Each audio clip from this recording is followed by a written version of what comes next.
لو حولت على الديره تمشي بسواني. فاحنا اليوم عمامنا واهلنا بالجنوب سوانيهم ونرد بماي تحت. بس احنا اليوم ببغداد حضرة الساده وبديوان الساده نسولف. لذلك نقول افلح وصلى على محمد وال محمد. اللهم صل على محمد وال محمد.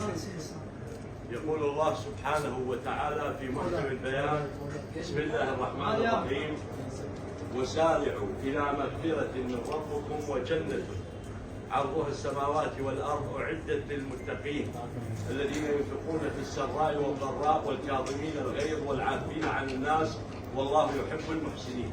صدق الله العلي العظيم. قوام السادة الكرام، السلام عليكم ورحمة الله وبركاته. لقد حرم الله سبحانه وتعالى الظلم على نفسه وجعله بين العباد محرما، لذا أمر بالعدل والإحسان ونهى عن الظلم والعدوان ليحيا الناس حياة آمنة مستقرة ملؤها الوحدة والتآخي. كما نقول إن الخلاف يحدث كثيرا في مجتمعنا لما نمر به من ظروف عصيبة، لما يمر به بلدنا من ظروف استثنائية، ولكن العبرة في وجود الحكماء والعقلاء أصحاب الرأي السديد، أصحاب الحكمة من هذا الطرف أو ذاك، الذين يعملون وفق مبدأ رأس الحكمة مخافة الله سبحانه وتعالى، والذين يعملون كذلك على رأب الصدع وردم الفجوة بين أبناء عشائرنا حفاظا على اللحم والنسيج الاجتماعي بين عشائرنا الكريمة.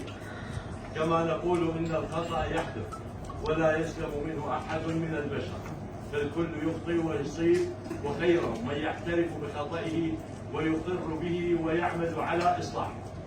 اليوم من نسولف مع اخواننا الساده يحملون صفتين: هم اهل الشرع وهم اهل العرف. من نجعل العرف السيد شيخ ونحن شيوخ عشائر، وبيناتنا بالتاكيد التسامح والتقدير والاحترام. تربطنا بالساده اخوه، الساده خواننا، ويقولون ثلثين الولد خاله والوجاد كله. هذا واحد. اثنين، عندما نسولف عن الشرع فهم احفاد الرسول عليه افضل الصلاه والسلام، حيث قال جدهم عليه افضل الصلاه والسلام: تجاوزوا عن عثرات الاخرين يقيكم الله بذلك سوء الاقدار. كما نقول ان الساده اهل الغانمه واهل الطيب واهل المعروف. اليوم جدكم رسول الله عليه افضل الصلاه والسلام في ذاك الزمان عندما ضربه قومه فأدموه، فقال: اللهم اغفر لهم انهم لا يعلمون.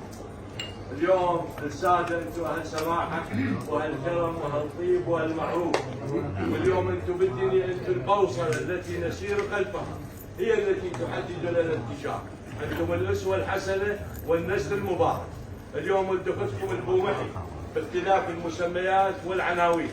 احنا من نروح على عشيره من العوام نقول لهم احنا حاضرين طيب خاطركم ويرضيكم، بس احنا اليوم نقول للساده احنا جينا زحف وماكين رقابنا القامه الساده. اليوم احنا جايبين كل هذه القامات، رموز العشائر من مختلف العشائر، رايات الاصلاح، مسبوقين بالساده الاسوه الحسنه والنسل المبارك، ونحمل في جعبتنا الكثير من الاسف والاعتذار على ما حصل. واليوم نقول لاخواننا الساده احنا حاضرين بكل ما يطيب خواطركم ويرضيكم مسبوقا برضا الله سبحانه وتعالى. ونحن عشمنا كبير بالساده ان هم اهل سماحه واهل مروه واهل تقدير.